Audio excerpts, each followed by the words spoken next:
todos, tudo bem com vocês? Sou Keila Batista, professora de História, né? E estou aqui para nós continuarmos discutindo aí esses assuntos referentes à nossa série, tá bom? Pessoal, nas aulas anteriores nós estávamos discutindo, né, sobre o contexto da história do Brasil, né?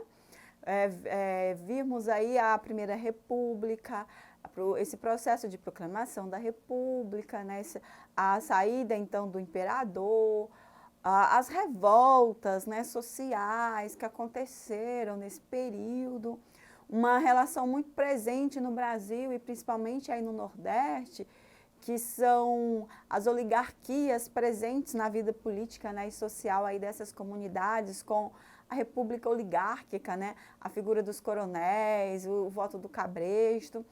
E depois nós voltaremos, dentro do nosso currículo, né, do plano de curso da série de vocês, a discutir novamente aí a história do Brasil, tá bom? Mas a nossa aula de hoje vai dialogar com o contexto geral da história, né? A história geral aí, tirando aí esse foco do Brasil, ok, pessoal? O nosso assunto de hoje é o imperialismo na África e na Ásia, a partir então do século XIX, tá? Essa aula sobre o imperialismo, ela foi dividida em duas partes, né, para a gente entender um pouco melhor. E aí na aula que vem nós vamos continuar discutindo então esse assunto aí do imperialismo, ok, pessoal? Então vamos lá. Para a gente começar a nossa discussão, ali nós temos, né, um depoimento, um discurso político, né, de um francês, né, Frère Jules, né, que ele vai falar em 1884 algumas questões específicas, então, do que viria a ser o imperialismo, né, características, né, as missões aí, qual era o objetivo dessa política, né, que se cria aí a partir, então, do século XIX, tá? Vamos lá. Para os países industriais exportadores, a expansão colonial é uma questão de salvação.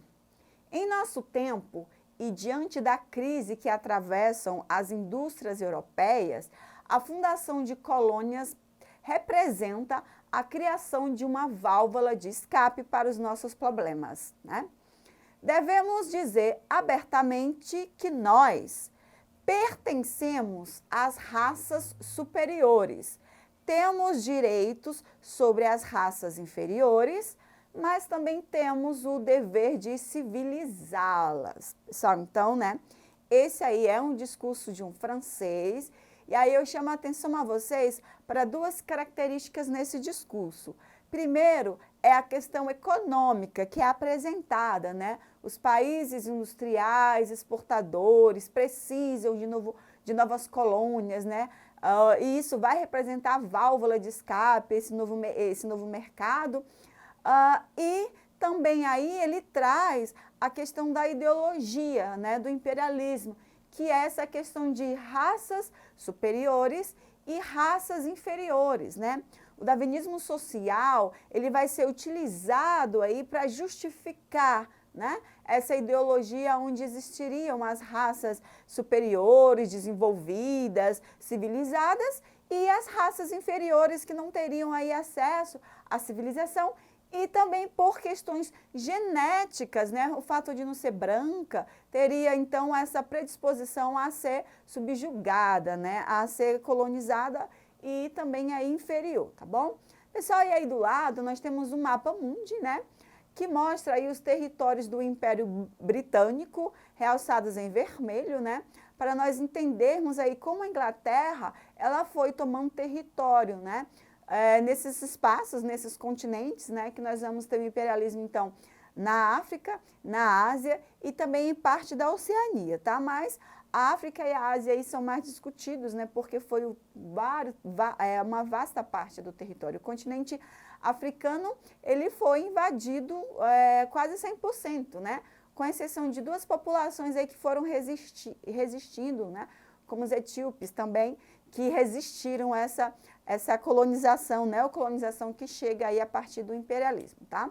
Pessoal, mas para a gente entender essa corrida pelas novas colônias, a gente precisa discutir um pouco também aí o contexto histórico comercial, né? Que isso faz com que essas nações se lancem.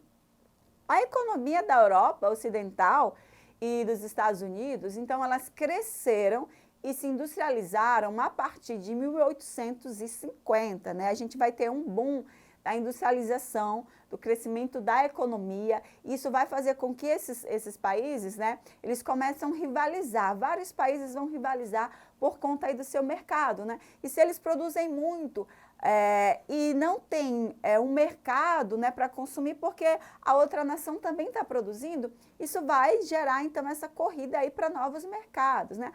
Temos aí também o desenvolvimento técnico e científico, que vai ser muito importante também aí, juntando com a segunda revolução industrial, né? Então, aí é um contexto onde essas nações, elas estão nessa produção, nesse boom todo de produção, e claro, a gente vem no contexto aí também de querer, né, lucrar e estender aí o seu domínio.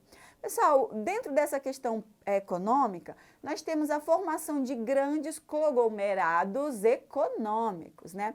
Que aí a partir de todo o desenvolvimento do capitalismo que começa, né, a ficar forte, influente, a gente tem aí essas aglomerações, né, dentro do campo industrial, que seriam então os holdings, né, que seriam empresas financeiras que controlam complexos industriais a partir da posse de suas ações, né? Agora a gente tem aí esse complexo, né, financeiro que vai controlar então aí as empresas com relação aí às ações. O trust, né, que seriam empresas que absorvem seus concorrentes, controlando a produção, preços e dominando então o mercado, né? Os concorrentes são absolvidos, né? Não conseguem aí rivalizar economicamente. E os cartéis, né? O cartel, que são empresas de um mesmo ramo que se associam para evitar concorrência, dividindo então aí os mercados, tá? E aí então, pessoal, nós temos aí o surgimento desses grupos, né? Desses grupos econômicos, ok? Nessa perspectiva. Pessoal, então também falando aí de capital, né, nós temos a associação dos banqueiros aí aos industriais. Os bancos associaram-se às grandes indústrias para financiar seus investimentos e participar então dos lucros de seus projetos. Assim, além da tendência monopolista, essa nova fase do capitalismo caracterizou-se então pela fusão do capital bancário com o capital industrial, dando origem, então, aí ao capitalismo monopolista, tá bom, pessoal? Então, nós temos aí a junção do capital bancário com o capital industrial, e aí temos o capital monopolista, né? Que vai ser aplicado nessa ampliação desses mercados consumidores, né? E acúmulo de capitais, tá? Dentro dessa perspectiva do imperialismo, né? Temos aí o mercado consumidor, os países estão em busca do mercado consumidor e também, ao mesmo tempo, de lugares que pudessem oferecer, então, as matérias-primas, né? Então, eles saem aí em busca dessas duas condições, tá? E aí, pessoal, dentro das principais características desse capitalismo monopolista, nós temos o aumento da produção industrial, né, que para ser vendida teria essa necessidade, né, necessitava da ampliação, então, desses mercados consumidores e, claro, né, o acúmulo de capitais que deveria ser reinvestidos, né, em novos projetos lucrativos aí para gerar cada vez mais capitais, né. Aí a gente tem uma Charg que mostra aí esses grandes, esses homens gordos, né, que representam aí todo esse poder desse capitalismo aí, né, com relação aí todo esse empreendimento industrial, né, e com relação aí também à questão dos lucros, tá, pessoal? Então, a gente vê aí esses homens gordos representando aí essas empresas, né, dentro dessa perspectiva econômica.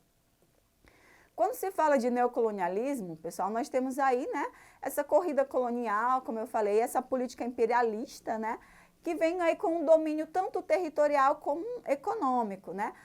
O domínio territorial se dá com a presença do exército mesmo na localidade e o econômico aí por conta dessas questões econômicas, né, que a gente vem aí principalmente aí com a extração, né, com as relações do mercado. Pessoal, e esse período é conhecido como neocolonialismo por ter algumas características, né, assim, a gente usa o neo para dizer o novo, né, fazendo aí alusão ao colonialismo que acontece no século XVI, né? Quando então o Brasil aí é invadido, né? E aí a gente tem aí uma diferenciação sobre o colonialismo, né, do século XVI e o neocolonialismo, né, a localidade América, África, Ásia, Oceania, a fase do capitalismo, os interesses, os objetivos e também aí a justificativa, né. No século XVI a gente tem como justificativa a expansão da fé cristã e no XIX a gente tem essa missão de civilizar, né, o homem bárbaro que não conhece o progresso técnico-científico aí, tá bom, pessoal? Como eu falei para vocês, a gente tem aí a ideologia, conhecida como fardo do homem branco, né? O que seria esse fardo? É uma justificativa para dizer nós somos a raça superior, nós conhecemos a civilização, né? Temos a tecnologia, então é um fardo do homem branco levar esse desenvolvimento para as pessoas que não têm, né? Então aí é conhecido como um fardo e vem com uma missão civilizadora das grandes potências, né? Que tinham então por obrigação, né, difundir o progresso então pelo mundo. E aí a superioridade da civilização industrial do Ocidente estava fundada em aspectos como as características biológicas da raça branca, a fé religiosa, o cristianismo, né? E aí o desenvolvimento técnico e científico decorrente da Revolução Industrial, tá, pessoal? E aí aqui a gente tem algumas justificativas, né, estratégicas, como eu disse para vocês, para se ter essa presença, né, nesses continentes, né? Então, essa disputa internacional, né, pelo mercado aí, o controle de matérias-primas, o controle de mercados, necessidade de exportação, não era apenas questões econômicas, mas como a gente viu também nessas questões ideológicas, né? Então aí, nesse parágrafozinho, a gente tem um resuminho, né, de toda essa justificativa estratégica para que a gente tenha aí a presença desse europeu, né, que vem agora nessa neocolonização aí para esses continentes, né, que vai causar danos assim muito sérios, né, para essas nações que vão tentar depois o processo de descolonização, tá bom, pessoal? Então vamos para o nosso exercitando. A respeito da expansão imperialista na África e na Ásia, na segunda metade do século XIX, é correto afirmar que derivou da necessidade de substituir os mercados dos novos países americanos, uma vez que a Constituição dos Estados Nacionais foi acompanhada de políticas protecionistas, foi motivada pela busca de novas fontes de matérias-primas e de novos mercados consumidores, fundamentais para a expansão capitalista dos países europeus, foi consequência direta da formação do Segundo Império Alemão e da ampliação de suas rivalidades em relação ao governo da França, atendeu primordialmente às necessidades da expansão demográfica em diversos países europeus, decorrente de políticas médicas preventivas e programas de saneamento básico, e viabilizou a integração econômica mundial, favorecendo a circulação de riquezas, tecnologias e conhecimentos entre povos e regiões aí envolvidas. E aí, galera, qual será a nossa alternativa correta? Claro que temos, né, a B, foi motivada então pela essa busca, né, de matérias-primas, de novos mercados consumidores, e também aí a expansão aí do capitalismo, né, dos países europeus, ok? Pessoal, não esqueçam de acessar a nossa plataforma, pesquisem mais sobre esse assunto. Na nossa próxima aula a gente vai discutir um pouco dentro da perspectiva dessa colonização, né, nesses continentes, ok? Até!